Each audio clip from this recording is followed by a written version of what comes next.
So I just finished up the rock rope video. Now I'm going to talk about ropes that are applicable for alpine guiding. And these are specifically for guiding. It's not so much for recreational use, but I do kind of the same stuff when I'm recreationally climbing versus when I'm working in the alpine. It's kind of the same setup. Maybe I'm a bit more willing to take something like a thin half and twin rated rope out on a rock climb with a buddy, just because it's a way more lighter.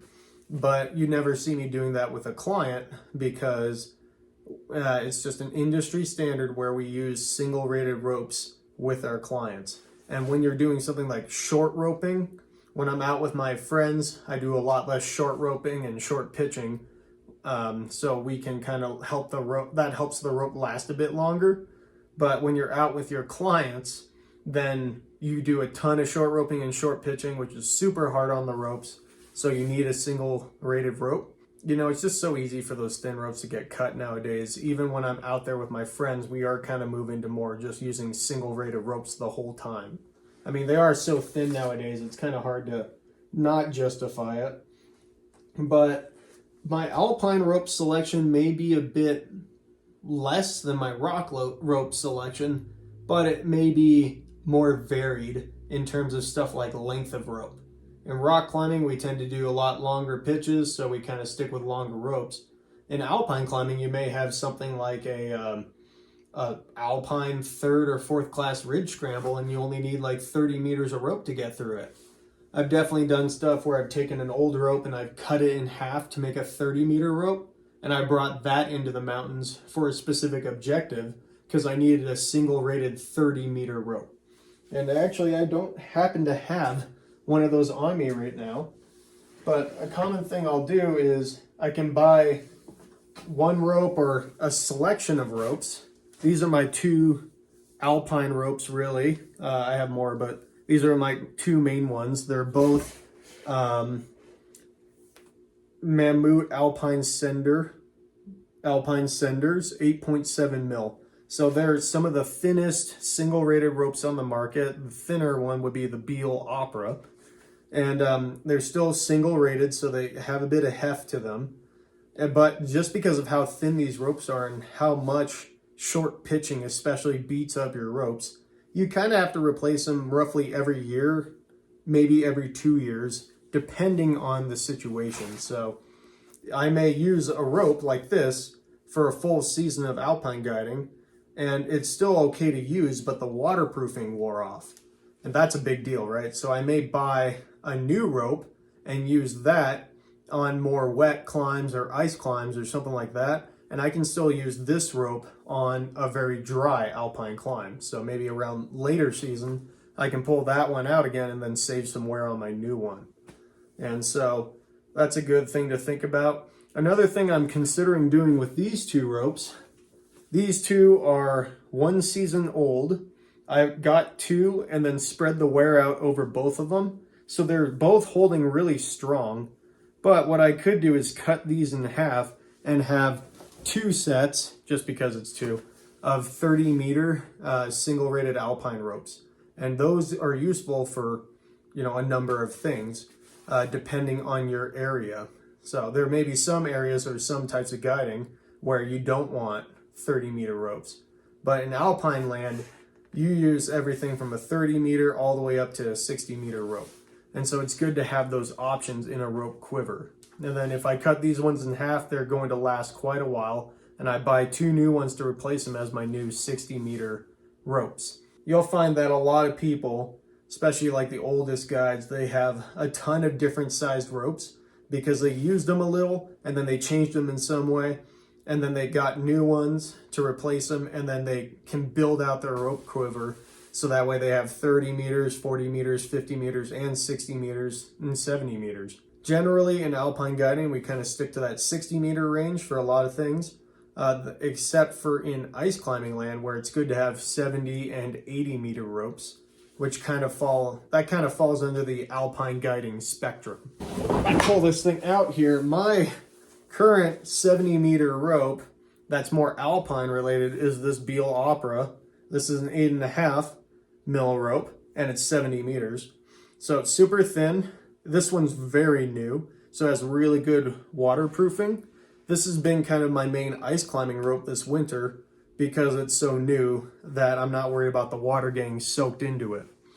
There have been times where I've had to do 2 ropes this winter, and this has kind of been my other rope, the Mammoth Crag Classic. This does not have water treatment on it, and it soaks through for sure. So ideally I would have 2 of these sort of ropes for ice guiding, but lately I've just had to make do with this one. But you can feel a real difference with a fully soaked out rope. And so it's all about having options, right? If I need that 70 meter in the mountains for whatever reason, I can bring that rope and save as much weight as possible while still carrying 10 extra meters.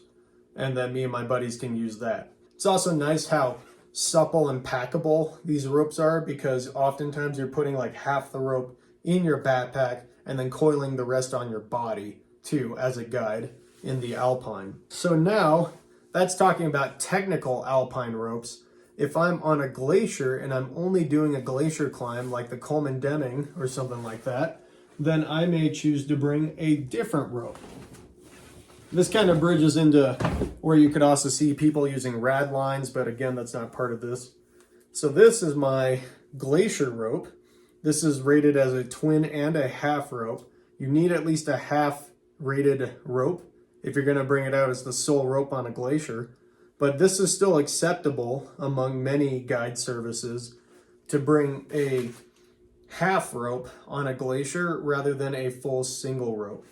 Now, 40 meters of this 8.4 versus 40 meters of this 8.7 is almost negligible. So I could buy one of these in 40 meters and then have a 40 meter single rope on a glacier, which some guides prefer, mostly due to the stretch. You know, the thinner the rope, the more it stretches. So if you fall into a crevasse, you have a bit more to stretch with this one versus a single rope. So some people prefer single ropes on a glacier. But regardless of how thick it is, you can at least control the length. So on a glacier, 40 meter rope for me and 2 clients, that's usually enough, because when we rig ourselves up for guiding glaciers, oftentimes we carry all the extra rope and the clients have nothing. So it's you can carry a lot of extra rescue rope, especially on these smaller glaciers like you see on some mountains in the Cascades. The minute that you switch to short roping on rock, then you gotta bump it up to a single rated rope. So getting a Mammoth Alpine Sender 8.7 in a 40 meter length would be a great option as a more burly glacier rope. In the alpine, we often only bring 1 rope with us, unless you're in a place like Temple Crags. Here in California would be an example, where you have long, sustained 5th class pitches. And that's where we would do something like 60 meters, or 260 meters, sorry. But if I'm climbing something like the West Ridge of Forbidden, I'm only bringing 1 rope. And that's where you're using like certain techniques with 2 clients, like tying into the middle and having each tied into one end, or you're tied into one end and then one's in the middle, and you know, you have a couple options. But you're doing a lot of stuff with a single rope.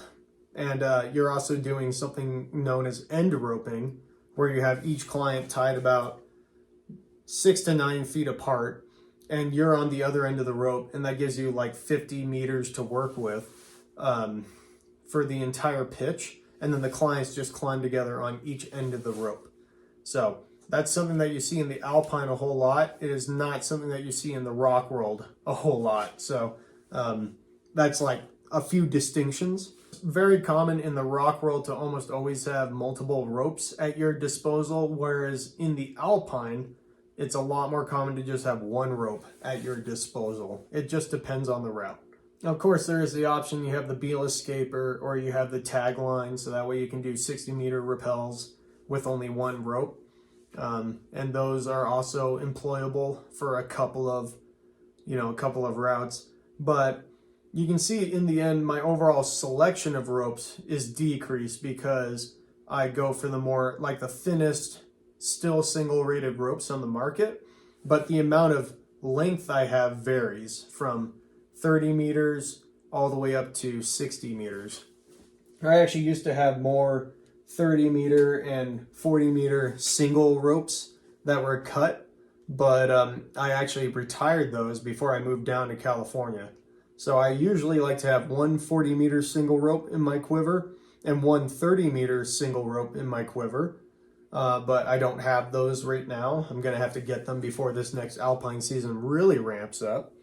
But again, I'll probably do the whole take both of these mammut ropes and cut them in half, so that way I have two different colored 30 meter sections. A lot of companies, when they make thin ropes like this, they'll offer them in different lengths. So this is a 50 meter, and they make this same rope, this alpine cinder, in a 40 meter version. So I may just buy a 40 meter to have in my quiver. I also do have these 40 meter ropes right here. They are a bit heavier. They're 9.2, but since they're 40 meters, they're not super heavy. So these will also find their way out of my rock setup and into my alpine setup. But ultimately, it all comes down to having options. And like I said in my rock video, when you start working for a company that alpine guides, like if you're in the Pacific Northwest, they will provide ropes for you. So you don't have to go out and buy 10 different ropes to be an alpine guide. You can just use what they give you when you're just starting out. Once you move into more technical alpine guiding and working for yourself, that's when you need to probably branch out your selection. By the time you do that, you'll have an understanding of what ropes are useful. And I just hope that this video helps steer new guides into directions for selecting ropes for their alpine objectives, both when they're practicing with their friends and mock guiding and when they're doing the real thing. So thanks for watching, guys. Hope that you got something out of this video. There's probably more to come, and I'll see you in the next one. Making some mac and cheese.